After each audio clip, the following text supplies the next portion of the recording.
क्लैब्यम गमः पार्थ नैतत्त्वय्युपपद्यते। क्षुद्रम हृदय दौर्बल्यम त्यक्त्वोत्तिष्ठ परंतप। हे पृथा पुत्र, इस हीन नपुंसकता को प्राप्त मत हो, यह तुम्हें शोभा नहीं देती। हे शत्रुओं के दमन करता, हृदय की क्षुद्र दुर्बलता को त्याग कर युद्ध के लिए खड़े हो। अर्जुन को पृथा पुत्र के रूप में संबोधित किया गया है। पृथा कृष्ण के पिता वसुदेव की बहन थीं, अतः कृष्ण के साथ अर्जुन का रक्त संबंध था। यदि क्षत्रिय पुत्र लड़ने से मना करता है तो वह नाम का क्षत्रिय है, और यदि ब्राह्मण पुत्र अपवित्र कार्य करता है तो वह नाम का ब्राह्मण है। ऐसे क्षत्रिय तथा ब्राह्मण अपने पिता के अयोग्य पुत्र होते हैं। अतः कृष्ण यह नहीं चाहते थे कि अर्जुन अयोग्य क्षत्रिय पुत्र कहलाए। अर्जुन कृष्ण का घनिष्ठतम मित्र था और कृष्ण प्रत्यक्ष रूप से उसके रथ का संचालन कर रहे थे। किंतु इन सब गुणों के होते हुए भी यदि अर्जुन युद्ध भूमि को छोड़ता है तो वह अत्यंत निंदनीय कार्य करेगा। अतः कृष्ण ने कहा कि ऐसी प्रवृत्ति अर्जुन के व्यक्तित्व को शोभा नहीं देती। अर्जुन यह तर्क कर सकता था कि वह परम पूज्य भीष्म तथा स्वजनों के प्रति उदार दृष्टिकोण के कारण युद्ध भूमि छोड़ रहा है, किंतु कृष्ण ऐसी उदारता को केवल हृदय दौर्बल्य मानते हैं। ऐसी झूठी उदारता का अनुमोदन एक भी शास्त्र नहीं करता। अतः अर्जुन जैसे व्यक्ति को कृष्ण के प्रत्यक्ष निर्देशन में ऐसी उदारता या तथाकथित अहिंसा का परित्याग कर देना चाहिए। अर्जुन उवाच कथम भीष्म महम संख्ये द्रोणम च मधुसूदन इषुभ्य प्रत्योत्स्यामि पूजार्हा वरिसूदन। अर्जुन ने कहा, हे शत्रुहंता, हे मधुसूदन, मैं युद्ध भूमि में किस तरह भीष्म तथा द्रोण जैसे पूजनीय व्यक्तियों पर उलटकर बाण चलाऊंगा। भीष्म पितामह तथा द्रोणाचार्य जैसे सम्माननीय व्यक्ति सदैव पूजनीय हैं। यदि वे आक्रमण भी करें तो उन पर उलटकर आक्रमण नहीं करना चाहिए। यह सामान्य शिष्टाचार है कि गुरुजनों से वाग युद्ध भी न किया जाए। यहां तक कि यदि कभी वे रुक्ष व्यवहार करें तो भी उनके साथ रुक्ष व्यवहार न किया जाए। तो फिर भला अर्जुन उन पर बाण कैसे छोड़ सकता था? क्या कृष्ण कभी अपने पितामह नाना उग्रसेन या अपने आचार्य सांदीपनि मुनि पर हाथ चला सकते थे? अर्जुन ने कृष्ण के समक्ष ये ही कुछ तर्क प्रस्तुत किए।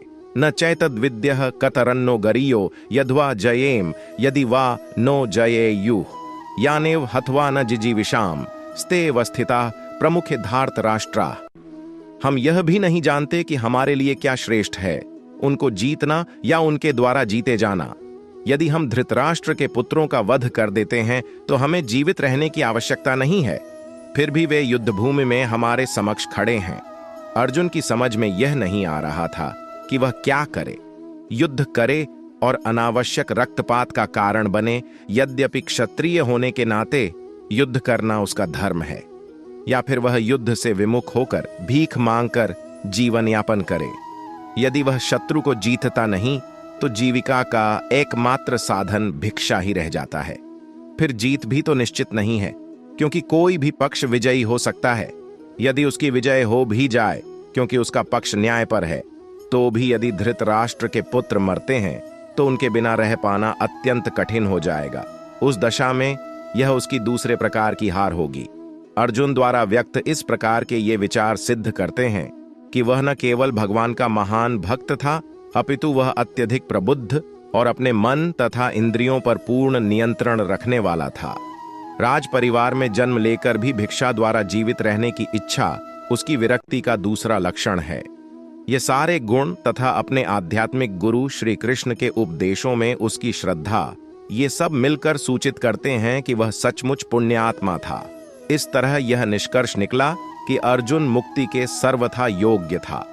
जब तक इंद्रियां संयमित न हो, ज्ञान के पद तक उठ पाना कठिन है, और बिना ज्ञान तथा भक्ति के मुक्ति नहीं होती।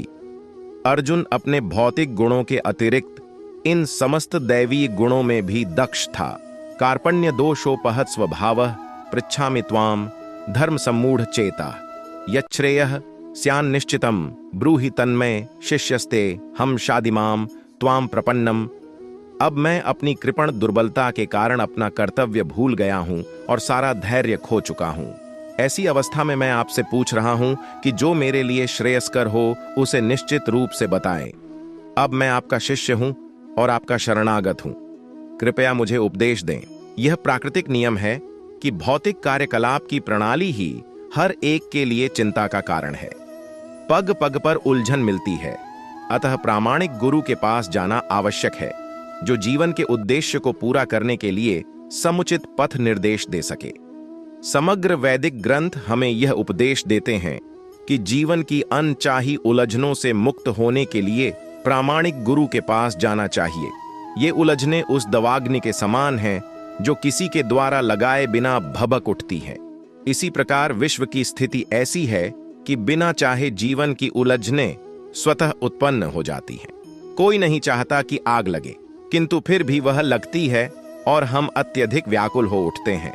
अतः वैदिक वाङ्मय उपदेश देता है कि जीवन की उलझनों को समझने तथा उनका समाधान करने के लिए हमें परंपरागत गुरु के पास जाना चाहिए। जिस व्यक्ति का प्रामाणिक गुरु होता है वह सब कुछ जानता है, अतः मनुष्य को भौतिक उलझनों में न रहकर गुरु के पास जाना चाहिए। आखिर भौतिक उलझनों में कौन सा व्यक्ति पड़ता है? वह जो जीवन की समस्याओं को नहीं समझता। बृहदारण्यक उपनिषद में व्याकुल व्यग्र मनुष्य का वर्णन इस प्रकार हुआ है, यो वा एतदक्षरम गार्ग्य विदित्वा स्मोल्लोकात् प्रैति स कृपण। कृपण वह है जो मानव जीवन की समस्याओं को हल नहीं करता और आत्म साक्षात्कार के विज्ञान को समझे बिना कूकर सूकर की भांति इस संसार को त्याग कर चला जाता है। जीव के लिए यह मनुष्य जीवन अत्यंत मूल्यवान निधि है, जिसका उपयोग वह अपने जीवन की समस्याओं को हल करने में कर सकता है। अतः जो इस अवसर का लाभ नहीं उठाता वह कृपण है। ब्राह्मण इसके विपरीत होता है, जो इस शरीर का उपयोग जीवन की समस्त समस्याओं को हल करने में करता है। यह एतदक्षरम गार्गी विदित्वा स्मोल्लोकात् प्रतिस ब्राह्मणः। देहात्म बुद्धिवश कृपण या कंजूस लोग अपना सारा समय परिवार, समाज, देश आदि के अत्यधिक प्रेम में गुआ देते हैं। मनुष्य प्रायः चर्म रोग के आधार पर अपने पारिवारिक जीवन अर्थात पत्नी, बच्चों तथा परिजनों में आसक्त रहता है। कृपण यह सोचता है कि वह अपने परिवार को मृत्यु से बचा सकता है, अथवा वह यह सोचता है कि उसका परिवार या समाज उसे मृत्यु से बचा सकता है। ऐसी पारिवारिक आसक्ति निम्न पशुओं में भी पाई जाती है, क्योंकि वे भी बच्चों की देखभाल करते हैं। बुद्धिमान होने के कारण अर्जुन समझ गया था कि पारिवारिक सदस्यों के प्रति उसका अनुराग तथा मृत्यु से उनकी रक्षा करने की उसकी इच्छा ही उसकी उलझनों का कारण है। यद्यपि वह समझ रहा था कि युद्ध करने का कर्तव्य उसकी प्रतीक्षा कर रहा था, किंतु कृपण दुर्बलता, कार्पण्य दोष के कारण वह अपना कर्तव्य नहीं निभा रहा था। अतः वह परम गुरु भगवान कृष्ण से कोई निश्चित हल निकालने का अनुरोध कर रहा है। वह कृष्ण का शिष्यत्व ग्रहण करता है। वह मित्रतापूर्ण बातें बंद करना चाहता है। गुरु तथा शिष्य की बातें गंभीर होती हैं और अब अर्जुन अपने मान्य गुरु के समक्ष गंभीरतापूर्वक बातें करना चाहता है। इसीलिए कृष्ण भगवद गीता ज्ञान के आदि गुरु हैं और अर्जुन गीता समझने वाला प्रथम शिष्य है। अर्जुन भगवद गीता को किस तरह समझता है यह गीता में वर्णित है। तो भी मूर्ख संसारी विद्वान बताते हैं कि किसी को मनुष्य रूप कृष्ण की नहीं बल्कि अजन्मा कृष्ण की शरण ग्रहण करनी चाहिए। कृष्ण के अंतः तथा बाह्य में कोई अंतर नहीं है। इस ज्ञान के बिना जो भगवद गीता को समझने का प्रयास करता है वह सबसे बड़ा मूर्ख है। यदि आपको हमारी वीडियो पसंद आई है तो हमारा मनोबल बढ़ाने के लिए हमारे चैनल को सब्सक्राइब कीजिए, लाइक कीजिए, शेयर कीजिए और कुछ संदेश आप हमें देना चाहते हैं तो वीडियो पर कमेंट कीजिए। धन्यवाद।